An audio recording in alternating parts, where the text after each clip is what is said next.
Hello everyone, welcome back to our channel future study. तो guys, इस video में जो बीए प्रोग्राम सेमेस्टर थर्ड के स्टूडेंट है, डिसिप्लिन सब्जेक्ट है पॉलिटिकल साइंस, इसके इंपॉर्टेंट क्वेश्चन विद आंसर आपको इस वीडियो में बताने जा रहे हैं। जो हमने क्वेश्चन यूनिट थर्ड से लिया है, जो आपका है कनाडा और चीन के संदर्भ में संघीय और एकात्मक प्रणाली के बीच मूलभूत अंतर का प्रशिक्षण कीजिए। उपयुक्त उदाहरण के साथ संघीय और एकात्मक राजनीतिक व्यवस्था के बीच अंतर स्पष्ट कीजिए। तो इसमें आपको एकात्मक और जो संघीय व्यवस्था है, इन दोनों के बीच में अंतर क्या है ये बताना है। और आपके पेपर में एक ये वाला भी क्वेश्चन आ सकता है कि जो एकात्मक प्रणाली की विशेषताएं, गुण और लाभ बताइए, हानियां बताइए, और संघीय प्रणाली की विशेषता, गुण एंड हानियां बताइए। तो इस क्वेश्चन का आंसर आपको नेक्स्ट वीडियो में मिल जाएगा। इसमें इन दोनों के अंतर का डिस्कशन करेंगे। तो आप ये आंसर देख सकते हैं, यहाँ से स्टार्ट है।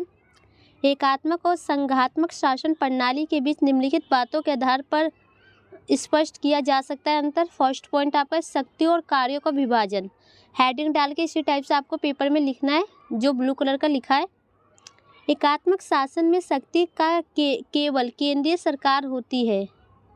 जो एकात्मक सरकार होती है उसमें जो शक्तियों का बंटवारा कह सकते हैं जो केंद्रीय सरकार के पास होती है। यदि स्थानीय सरकारों को कोई शक्ति प्राप्त होती है तो वह केंद्र के द्वारा केंद्र जब चाहे स्थानीय सरकारों के अधिकार में कमी कर सकता है। यहाँ अधिकार लिखा होगा।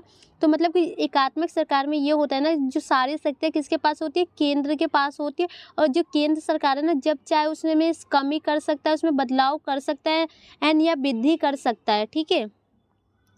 जहाँ तक कि स्थानीय सरकारों का अस्तित्व तक केंद्रीय सरकार पर निर्भर करता है। और जो स्थानीय सरकार होती है उसका जो केंद्र बिंदु क्या है, केंद्रीय सरकार पर निर्भर करता है। इसके विपरीत और जो इसके उल्टा है, जो संघीय में, देखिए अंतर यहाँ से आ जाएगा। संघीय शासन में और संघ को इकाइयों में अधिकारों का विभाजन किया जा सकता है। और इसमें जो संघीय शासन में इकाइयों में अधिकारों का विभाजन किया जा सकता है। संघ और इकाई राज्य अपने अपने क्षेत्र में स्वतंत्र होते हैं। और इसमें जो राज्य होते हैं ना, अपने क्षेत्र में स्वतंत्र होते हैं। इस प्रकार जहां एकात्मक शासन में अधिकारों का केंद्रीकरण पाया जाता है, वहीं संघीय शासन में विकेंद्रीकरण पाया जाता है। तो मतलब जो एकात्मक में ये कह सकते हैं जो इस पर केंद्र का नियंत्रण होता है, और इसमें विकेंद्रीकरण होता है, मतलब इसमें केंद्र का कोई भी नियंत्रण नहीं होता।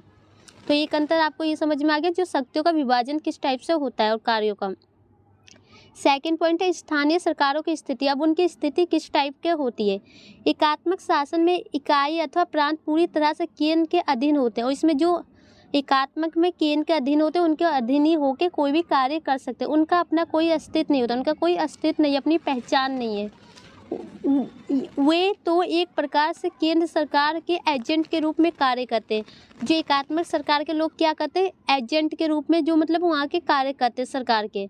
और जो यही संघीय में देखिए अंतर, संघीय शासन में संघ सरकार और इकाई की सरकार को संविधान के द्वारा अधिकार मिले होते हैं। और इसमें जो है ना, संविधान के द्वारा अधिकार मिले होते हैं, और दोनों ही अपने अपने क्षेत्र में स्वतंत्र, और इसमें स्वतंत्र होते हैं, तो इसमें नहीं होते हैं। फर्स्ट में ना संघ और ना ही इकाई एक दूसरे के क्षेत्र में हस्तक्षेप कर सकती है। और ये एक दूसरे के क्षेत्र में कोई भी रोक टोक नहीं करते, अपनी स्वतंत्रता से अपने कार्य खुद करते हैं। तो सेकंड आंसर आपको सेकंड पॉइंट समझ में आ गया। थर्ड पॉइंट है नागरिकता। एकात्मक शासन में एक कड़ी नागरिकता होती है। और इसमें जो फर्स्ट है, एकात्मक में एक नागरिकता होती है, और यहीं पर संघात्मक में देखा जाए तो दोहरी नागरिकता होती है। व्यक्ति भले ही देश के किसी भी प्रांत में रहता हो, उसे संपूर्ण देश की ही नागरिकता मिलती है। मतलब कि जो एक ही देश की, संपूर्ण देश की मिलती है। और देखिए वहीं इसके विपरीत संघीय शासन में दोहरी नागरिकता पाई जाती है। और इसमें दोहरी नागरिकता पाई जाती है प्रथम संघ राज्य की ओर से, दूसरा इकाई राज्य जिसका वह निवास है। तो पहला तो जिस राज्य में वो रहता है उससे, और दूसरा स्थान जहाँ उसका जन्म हुआ था उस स्थान से। अमेरिका रूस में नागरिकों को दोहरी नागरिकता प्राप्त है। अमेरिका और रूस है जो एग्जाम्पल में आप लिख सकते हैं, वहाँ पर दोहरी नागरिकता प्राप्त है। भारत में संघीय शासन होते हुए भी एक ही नागरिकता दी गई है। जो भारत है उसमें संघीय शासन है, लेकिन वहाँ पर सिर्फ एक ही पहचान दी गई है। ठीक है। 4 पॉइंट है न्यायपालिका। संघीय शासन में एक ऐसे न्यायालय की स्थापना करनी होती है जो संघ और इकाइयों कि झगड़ों का निपटारा करे। तो जो संघीय शासन में एक ऐसे न्यायपालिका की स्थापना करनी होगी जो दोनों झगड़े होते हैं संघ के, उनको निपटारा करे। अमेरिका तथा भारत में इस कार्य के लिए सर्वोच्चतम न्यायालय की स्थापना की गई है। जो अमेरिका भारत में इसके जो झगड़े को निपटाने के लिए किसकी स्थापना की गई है, तो सर्वोच्चतम न्यायालय की। ठीक है। संघीय व्यवस्था में संघ और राज्यों में अधिकारों का बंटवारा पाया जाता है और इसमें अधिकारों का बंटवारा पाया जाता है जिसके कारण झगड़ा उत्पन्न होना स्वाभाविक है। तो जो अधिकार के बंटवारे होंगे तो उसमें झगड़ा उत्पन्न होंगे। कोई कहेगा मेरे पास ये अधिकार नहीं है, तो कोई मेरे पास ये अधिकार नहीं है। संघीय शासन में न्यायपालिका का विशेष स्थान तथा विशेष महत्व होना स्वाभाविक है। अतः संघीय शासन में न्यायपालिका का विशेष स्थान तथा विशेष होता है। एकात्मक सरकार ऐसी बात नहीं पाई जाती। जो एकात्मक सरकार में ऐसी बातें नहीं पाई जाती, लेकिन जो संघीय शासन है ना, उसमें जो न्यायपालिका एक विशेष स्थान होता है। 5th पॉइंट है शासन। एकात्मक शासन में संपूर्ण देश के लिए एक ही व्यवस्था तथा एक ही न्याय व्यवस्था होती है। जो एकात्मक में सिर्फ एक ही देश के लिए एक व्यवस्था होती है, पूरे देश में वही लागू होगी। और जो इसके विपरीत है संघीय शासन में, जहाँ 5 ही नागरिक को संघ के कानून मान्य होते हैं और इसमें सिर्फ ओनली 5 को मान्य होते हैं और उसमें संपूर्ण को मान्य होते हैं। वहाँ उसे राज्य की सरकार के भी कानून एक होते हैं। एकात्मक शासन में एक ही प्रकार के पदाधिकार कानून को लागू करते हैं। संघात्मक शासन में संघ के कानून संघ पदाधिकारियों के द्वारा वे राज्य के कानून नैतिक पदाधिकारियों द्वारा लागू किए जाते हैं। इस प्रकार संघीय शासन में दोहरा शासन पाया जाता है, अतः दोहरी न्यायपालिका भी संघीय शासन की विशेषता है। तो इसमें जो दोहरी नागरिकता कह सकते हैं, इसमें 2 बातों को ध्यान में रखा जाता है और जो फर्स्ट में एकात्मक में सिर्फ एक बातों को। तो एक तरह से अगर आप देखा जाए ना, जो एकात्मक सरकार में ओनली एक चीज़ों के बारे में बताया जा रहा है और जो संघीय शासन है उसमें ओनली 2 चीज़ों के बारे में बताया जा रहा है। 6 पॉइंट है संविधान में संशोधन। अब संविधान में जो संशोधन किस टाइप से होता है।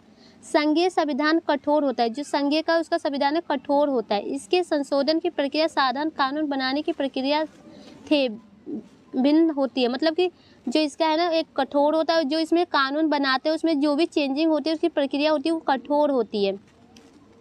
भारत, अमेरिका आदि के संविधान कठोर है और ये जो भारत देश है, अमेरिका है, इनके संविधान कठोर है। एकात्मक शासन में संविधान कठोर भी हो सकता है और लचीला भी। और जो एकात्मक है इसमें कठोर भी और लचीला भी हो सकता है, दोनों है, मतलब मिश्रित कह सकते हैं आप इसे। तो नेक्स्ट पॉइंट है 7 इकाइयों की सीमाओं में परिवर्तन। संघीय राज्यों की संघ सरकार को बिना इकाइयों की स्वीकृति के उनकी सीमाओं में परिवर्तन करने का अधिकार नहीं होता। तो इसमें ना कोई भी अधिकार नहीं होता कि इसमें कोई परिवर्तन कर सके संघीय में, और वही एकात्मक में होता है कि उसमें परिवर्तन कर सकते हैं। इसके विपरीत आप लिख सकते हैं। तो यहाँ पर फाइनली इस क्वेश्चन का आंसर कंप्लीट हो गया। इसमें इन दोनों के बीच में अंतर क्या है ये आपको बता दिया। एंड इसका नेक्स्ट वीडियो में आपको इसकी जो विशेषता है, हानियाँ है, वो आपको पता चलेगी।